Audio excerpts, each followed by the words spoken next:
Hello! I was just thinking back to when we first started meeting together like this, and how we started out with our hand washing practice. Can you remember what song we used? It's a song that we all know. Yes, we did Happy Birthday. The Happy Birthday song is just the right length for getting your hands nice and clean. Well, in our house over the last few days, we've been singing the Happy Birthday song a lot because in our family, we love spreading out birthdays over days and days and days because we believe that every person deserves to be celebrated a lot. And this was because it was my daughter Maya's 6th birthday. 6 is a big deal, and we really have enjoyed celebrating and having all of these wonderful messages sent to us from friends and family all over the world. It's been really great. So I thought in honor of Maya's birthday that it would be fun to share a new version of the Happy Birthday song. This one uses the same melody as the original, but it has new lyrics, new words to go along with the melody. So I'm going to share those words with you first, and then we will put them together. So here it is. These are wishes for your loved one on their birthday. May your gray skies be mostly blue. May you do the things you want to do. May all your fantasies come true. Happy birthday to you. So let's see, what does that mean? May all your gray skies be mostly blue. Well, sometimes we think of gray skies or cloudy skies as being kind of sad feeling, right? And blue skies, by contrast, are supposed to represent happiness. So we're saying, even when you're feeling sad, we hope that at least it's moving toward happiness, right? May your gray skies be mostly blue. May you do the things you want to do. May all your fantasies come true. Well, that's a fun thing to wish for someone, right? That all of their dreams, all of their fantasies will become reality. And then we say, happy birthday to you. So let's sing that together now, starting with May Your Gray Skies. May your gray skies be mostly blue. May you do the things you want to do. May all your fantasies come true. Happy birthday to you. Very nice. Thank you. Well, now let's do it with our hand washing. And remember, we're going to do it 2 times through, just like we did with the original birthday song. Let's do it a little higher. So how about May your gray skies? Yeah, that'll be nicer. Okay, so here we go. We turn on the water, get our hands a little wet. Shh. Turn off and add the soap. Here we go. May your gray skies be mostly blue. May you do the things you want to do. May all your fantasies come true. Happy birthday to you. May your gray skies be mostly blue. May you do the things you want to do. May all your fantasies come true. Happy birthday to you. Great. All right, let's rinse off that soap. And dry your hands, of course. Well, you may have noticed that I'm wearing a lot of flowers today. That is because we absolutely love flowers in our family, and I love decorating myself with flowers, wearing flowers in my hair, and you know, this is one of my most favorite shirts. It features actual embroidery done by hand. Isn't that amazing? This embroidery was done by somebody in Mexico, and as I said, they embroidered each little flower, each little leaf and vine by hand. Can you imagine the care taken with that? I love it. And I wore this in honor of, as I said, our family's love of flowers, but also the fact that I thought it'd be fun to share some songs about flowers today with you. And you know, just like there were so many songs about food and gardening, there are lots of songs about flowers. So before we get to more songs, I thought it'd be nice to share a story from our life that happened just yesterday. So this is a true story. Last year, one of our favorite memories was from a trip that we took as a family to visit the Antelope Valley, California Poppy Preserve. Now, the preserve is a special place where they have lands that have been set aside to protect this very special flower because, as you may know already, the state flower of California is the California golden poppy. And it looks like this. Here are a couple close-up pictures. As you can see, it has this beautiful golden color or more of an orangey tint, depending on the light in which you're viewing it. Oh, and I love how in this picture you can see the contrast of the orange and the flower and the petals to this beautiful, happy blue sky up above. So anyway, as part of Maya's birthday celebration, because we enjoyed that trip so much, Maya decided that she would like to go back there again as part of our celebration. Now, unfortunately, the California Poppy Preserve is closed for right now, but we knew that in that area of California, the poppies are so numerous that if we just started driving there, we would soon discover many, even just off to the sides of the roads, covering the hills. So that's what we decided to do. We packed everything that we needed for the journey: water, snacks, blankets for later on, all the good things we needed for our drive, and we hopped in the car and we set off down the road. And we drove for a while, listening to music, having nice conversation, and just generally enjoying ourselves, looking out the windows, seeing all the sights, seeing other cars pass by, things like that, imagining all the people that lived in the houses that we were driving past. And as we grew closer, as we got closer to Lancaster, California, sure enough, we started seeing hills that looked almost as though somebody had taken a big paintbrush and painted the hillside orange. And you know what that was? That was flowers, thousands of little flowers making the hillside orange. Oh, I have a picture of that too. So here we go. Here are the thousands of little flowers all gathered together. And as you can see, one flower combined with all the other flowers makes a whole field of orange. And here are the hillsides. Wow. And this is actually a painting that someone has done to represent that same idea. These beautiful fields of the poppies with mountains in the background. So this is what we started seeing as we got closer and closer. So we decided we'd keep driving until we found just the right spot. Once we found where we wanted to stop, we parked our car and we very carefully got out because we knew, especially from visiting the Poppy Preserve, we learned so much about the California golden poppies. We learned that they're actually kind of a fragile flower and the petals are very delicate, and that it's very important to protect the flowers by only staying on the paths that have been marked off.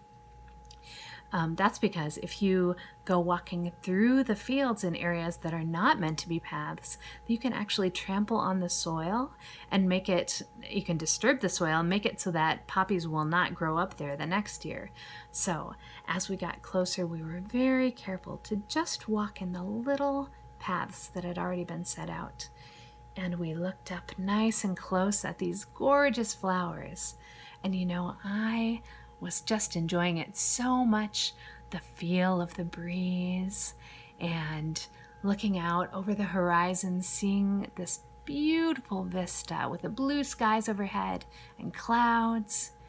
And soon I noticed that Maya wasn't just looking at the flowers, she had discovered something new. Do you know what it was? Well, it wasn't just poppies in these fields. There were all sorts of little flowers, but hidden amongst the flowers were also grasshoppers. Teeny tiny little grasshoppers, probably about this big. And these were unlike any grasshoppers I'd ever seen before. These grasshoppers, that's kind of a funny word to say, isn't it?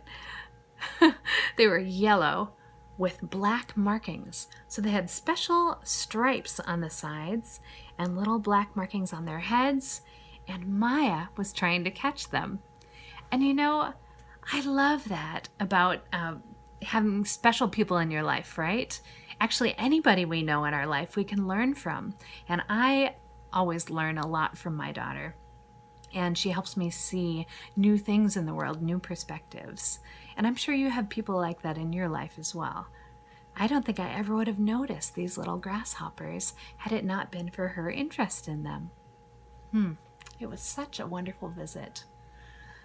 Well, when I was thinking about our great visit from yesterday, it reminded me of another song that I know. And thank you for listening to my story, by the way.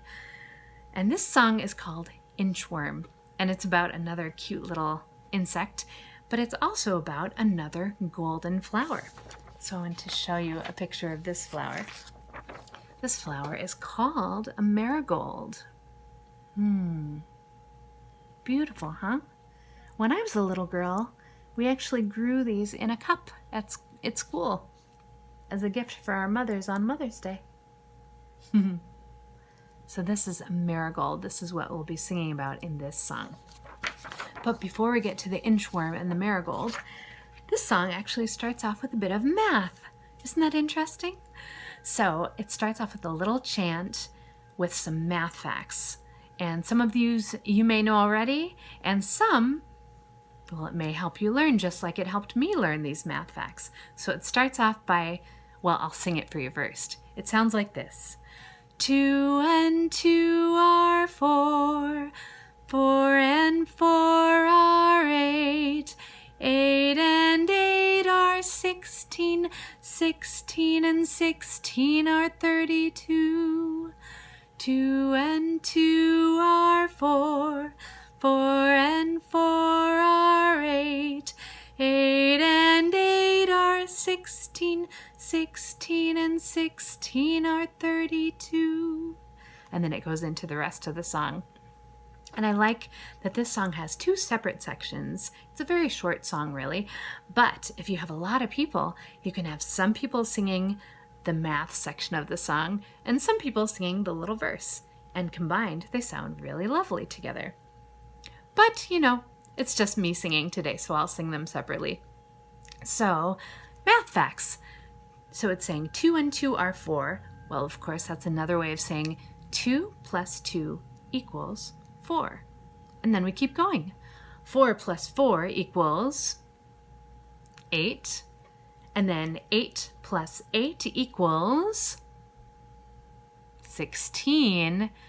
And this next one was one that I always had trouble remembering. But then I would get the little memory of the song in my head, and it would remind me that 16 plus 16 are 32. So let's try and sing that together again. 2 and 2 are 4. 4 and 4 are 8. 8 and 8 are 16. 16 and 16 are 32. Good.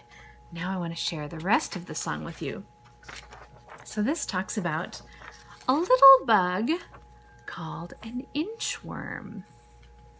Now the inchworms are the caterpillars that turn into moths. And there are many different species of moths and inchworms, but this is just one version of it. And inchworms move in a really unique way. As you can maybe see from this picture, they do not have any legs on this middle part of their body. So in order to move their bodies along a branch or a leaf or a marigold, as this song talks about, they have to move the first part of their body out. So they walk this first part of their body out, kind of like here. As you can see, this inchworm is starting to stretch itself out by moving forward. doot, doot, doot, doot, doot. And then, once it's almost all the way stretched out, the back end has to move to catch up.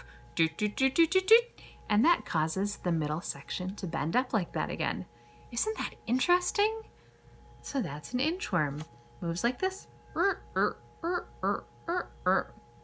Wouldn't it be funny if it made that sound too? It doesn't actually make that sound. It moves silently. But anyway, the song goes like this. Inchworm, inchworm, measuring the marigolds, you and your arithmetic will probably go far. So that means this person who's singing the song is imagining this little inchworm crawling along, and you know, sometimes they're about an inch long, which is why they call it an inchworm. Or perhaps it's because they kind of inch along. That's another descriptive way of saying how they move. Anyway, the person who wrote the song is imagining this inchworm crawling on top of a marigold and measuring it inch by inch. How long is this marigold? It's finding out. So it's saying, you and your arithmetic will probably go far. What's arithmetic? Have you heard that word before? Well, arithmetic is a special branch of mathematics. Math, right? And arithmetic has particularly to do with counting and equations, calculating how much one number plus another number equals, plus or multiplied or subtracted. All those things go together with arithmetic. So the song says, you and your arithmetic will probably go far. And then we say again, inchworm, inchworm, measuring the marigolds. Seems to me you'd stop and see how beautiful they are. Inchworm doesn't usually stop though. Usually just likes to keep going and going and going, unless it starts feasting on a little leaf or something like that. I suppose then it would stop. This part of the song sounds like this. Inchworm, inchworm, measuring the marigolds, you and your arithmetic will probably go far. Inchworm, inchworm, measuring the marigolds, seems to me you'd stop and see how beautiful they are. And you know what I really appreciate about what the songwriter did with this song is that this person, I actually don't know who wrote this song. Maybe I'll have to get back to you with that information for next time. The person who wrote this song made their voice kind of go up and down like an inchworm. I'm going to use my hand to show what my voice is doing on the inchworm part. Let's see. It goes like this. Inchworm, inchworm, measuring the marigolds, you and your arithmetic will probably go far.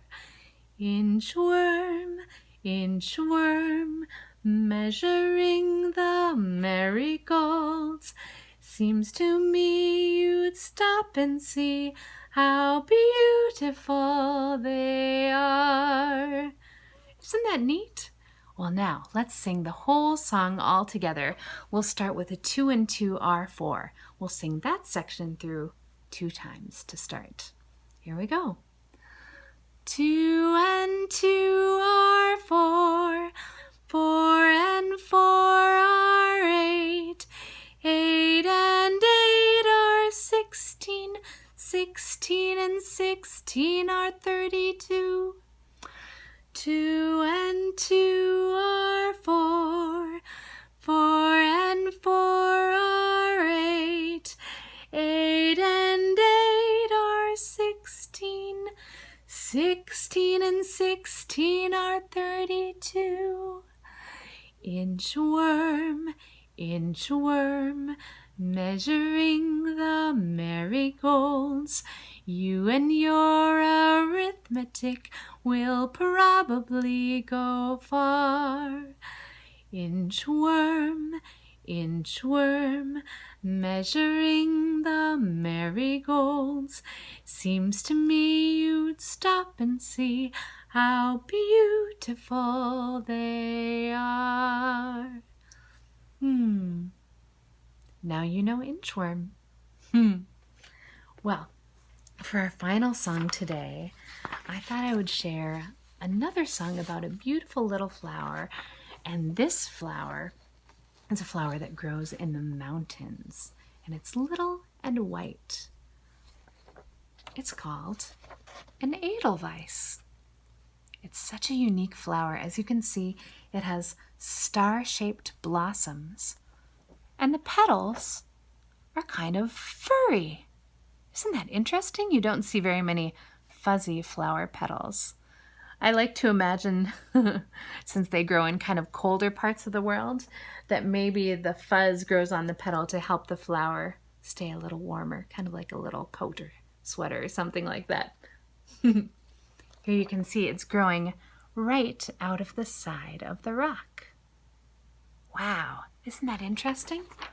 So this song is called Edelweiss, and the Edelweiss is actually a symbol of Switzerland, but also in the mountainous areas of Germany and Austria. So there are lots of people in Europe who love, love, love this little flower, and they feel like it's very special.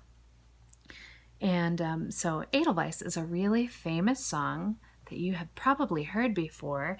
Often it's sung as a lullaby, and it's by an amazing songwriting duo named Richard Rodgers and Oscar Hammerstein. Sometimes they're called Rodgers and Hammerstein, and they've written many amazing Broadway musicals.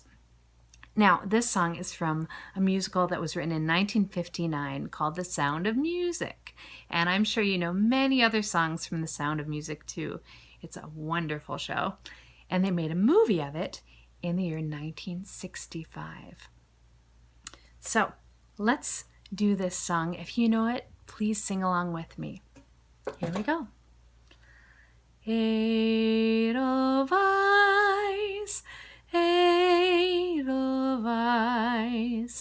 every morning you greet me, small and white, clean and bright, you look happy to me, Blossom of snow, may you bloom and grow, bloom and grow forever. Edelweiss, Edelweiss,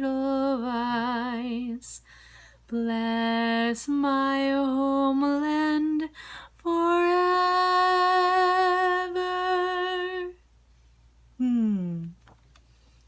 I love how in the song they wrote that it's a blossom of snow. Isn't that a lovely image? So that's Edelweiss. Well, when I was doing research about the Edelweiss flower, I learned that, of course, it's famous for growing in the Alps mountains in Europe.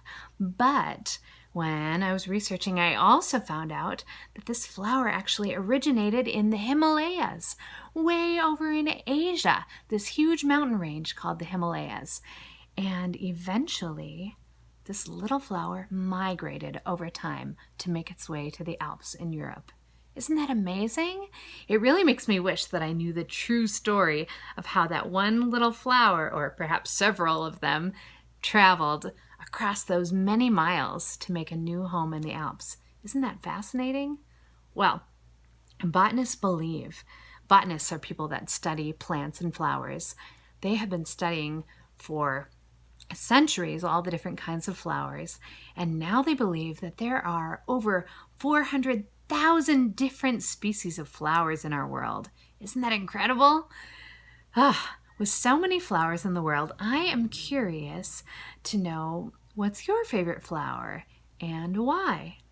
So that's our question of the day. Out of all the flowers in all the world, what's your favorite flower and why? Well, now it's time for our goodbye song. And today I thought it'd be nice to return to our original orchestral recording of this song, which comes to us from the New World Symphony by Antonin Dvorak, of course. And as we're listening, I want to invite you to imagine with me.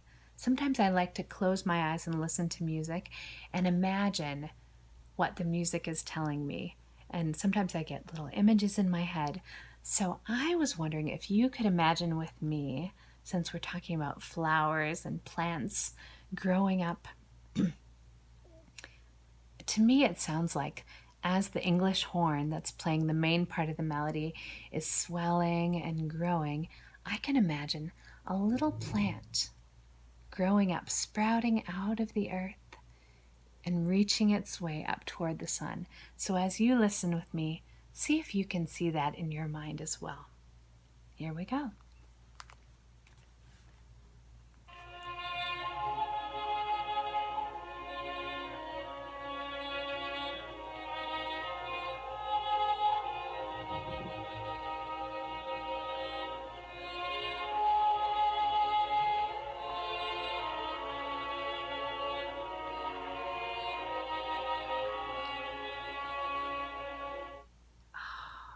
Could you see it? Could you see that little plant? Well, let's sing it together now. Here we go. Sing adieu, adios. Now our music ends. Sayonara, guten Tag. Mahalo, thank you, friends. Thank you for sharing all these flower songs and stories with me today. See you next time.